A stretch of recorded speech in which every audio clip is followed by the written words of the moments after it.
Previously on Out of Order. I'm going to see a divorce lawyer. Danny kicked me out. I don't want to do this anymore. You're quitting therapy? You're not even real! Fucking... What are you most afraid of now? Something, I don't know, something about Teddy.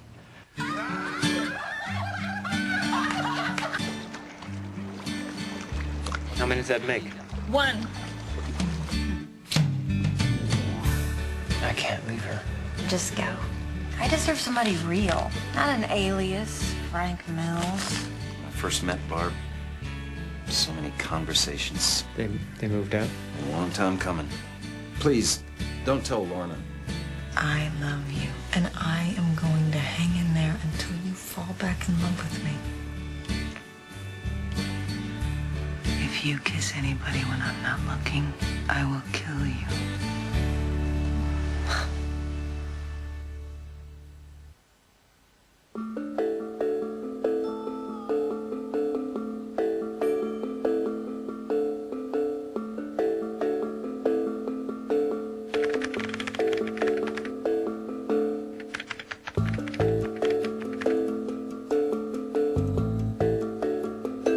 This is a single frame of film. By itself, it's just a still shot, like a photograph. But when you string these together and project them at exactly 24 frames per second, it comes to life. And this, dear jury, is how I see my life, at 24 frames per second. The question is, which frame will I choose to end on? But, as usual, I'm getting way ahead of myself. After having had my life judged by a focus group, analyzed by a publicity department, and applauded by a conglomerate, I've now been summoned to get feedback from what are collectively known in Hollywood as creative executives. As you're well aware, this is the final episode of the season, so we just wanted to offer you some feedback with regards to your jury and what they'd like to see. And with a bang, not a whimper. Sense of closure, while leaving a door open for more possibility. So you're telling me what other people want to have happen with my life? I can't control that. I'm building this plane mid-flight, just like everyone else. But you do have control of your own fate, don't you think? What is it they want to see happen? Are you ever going to find out who Teddy is? Do you think I should? Yes, it's time. And what about Danny? The jury had such great expectations for her. I mean, is she really going for good? I don't know. I haven't spoken to her in a while. And Stephen? We didn't see him at all last week. Is he gone? I don't know. I can tell you what I'd like to have happen to him. Oh, please do. Okay. Stephen gets back together with his wife and kids, stays sober, and gets his shit together. Maybe even sets up a project at a studio. But then, he falls off the wagon.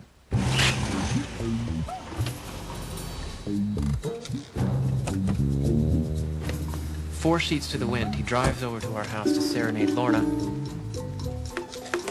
Man. And is run over by Nick Cage's Ferrari. His death prompts Lorna to reevaluate her own life, and she never drinks again. With the alcohol out of her bloodstream, her meds work perfectly. And although I never did like Stephen, I search the internet and find the one and only positive review of the last picture he produced, which I slide into his open casket. I knew it would mean a lot to him. Do you think it should be Nick Cage's Ferrari or Ben Affleck's Bentley?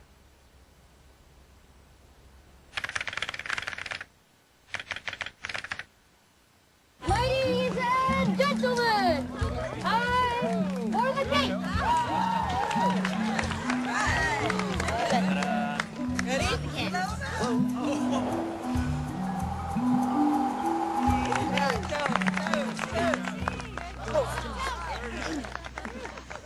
When Winston Churchill was a young war reporter, he wrote, "There is nothing so exhilarating as being shot at and missed." And I think marriage is a lot like that. Life keeps firing away, and as long as you dodge the bullets, it's exhilarating. I love you, honey. I love you. And I always will. We'll just keep on dodging the bullets. Happy anniversary. Cheers, you guys. Cheers. Oh, Mark, I've been looking everywhere for Lorna. Have you seen her? Nope, Mom, I haven't. Well, your anniversary present needs to get into the freezer or it'll thaw. What is it? 1,000 frozen ladybugs. You release them in the garden, great for the plants, and it's supposed to bring good luck. Thanks. That's his 5th beer. It's a party. And counting never got you anywhere. Yeah, I guess you're right. So, how come you didn't invite your brother? Isn't he still in the Philippines? No. He's back on his boat. Oh. I didn't know. For the record, my jury, I did know that my brother was back on his boat.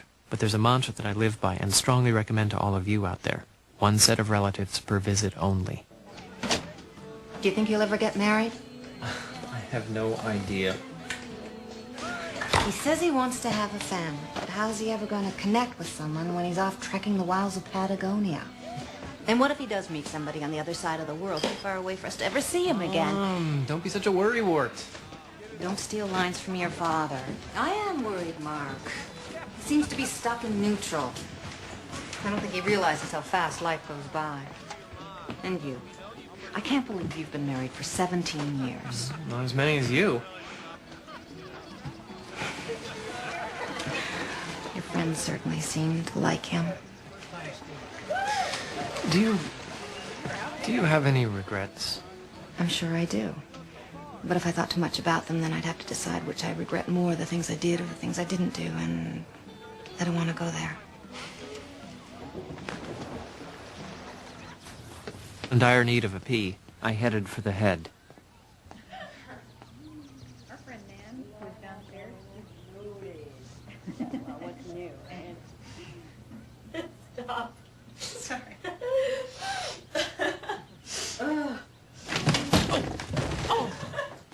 Mark, what are you doing? What are you doing? You spying on us? Are you snorting cocaine? Just a bump. You want some? No, there are kids downstairs. Oh, relax. There's a lifeguard watching the kids. Join the party, Mark. It's really good. When did you start doing coke? I'm not doing coke. I'm just trying it this one. Liz brought it. What, you've never done it either? No. Mark likes to categorize things. Coffee, bad. Chocolate, good. Pot, bad. Ecstasy, good. Cocaine, bad. It makes him feel like he's more in control of everything. Hey, you should try it, Mark. Trust me. You and Lorna will have mind-blowing sex later. Come on, consider it an anniversary present.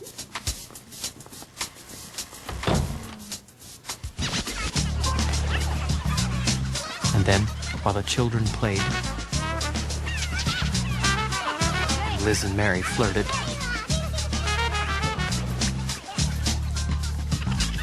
And my mother counted beers.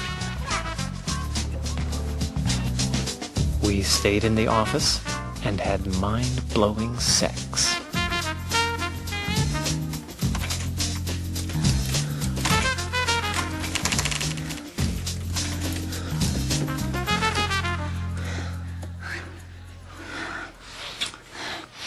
Happy anniversary. Happy anniversary.